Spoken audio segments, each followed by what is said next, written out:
Greg, let's talk about rod blanks. One of the first things I noticed is how beautiful these things are.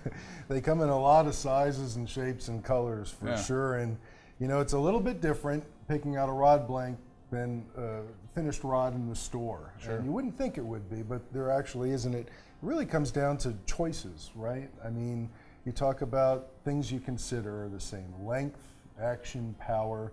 What are you fishing for? What do you like? And you kind of just take that all in and say, well, that equates to this type of blank. And then you kind of go to our blank section, if you will, and kind of go, and we have different vendors, and you can scroll by length and sort by the different actions and things like that. Depending on what type of species you're after, what type of tactic or presentation, I mean, you can build a rod exactly how you want it. Right. I mean, I'll give you a typical example is, you know, crankbait fishing. We Sure. all, you know, as universal as a lure gets, right? Yeah, right. But very different. Some, like an XD diver, we actually on MHX, we built a blank just for that one lure. Dives real deep, it's a little heavier, and when you're reeling it in, it puts a lot of torque on that rod, right? So you need something with a little bit more power. Exactly. You know, and the tip is a little bit softer but fast. Yep. And a square bill bait, a little different. You can get away with something that, you know, flexes a little farther down. Yeah. And that's more of a feel and preference, where the other one is more of a technical requirement because it's diving so deep.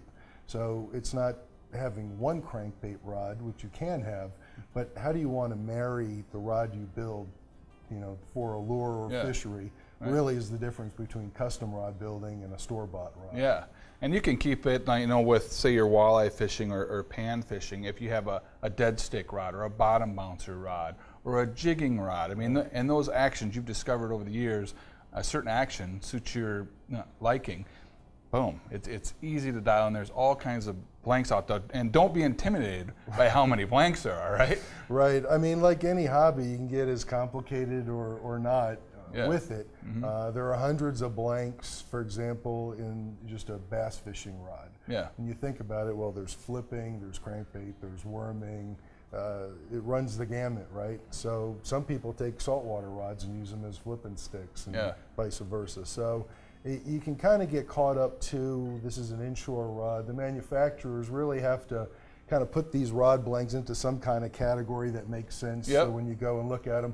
But an inshore rod for saltwater can easily be paired with a great all-around freshwater application as well. Yeah.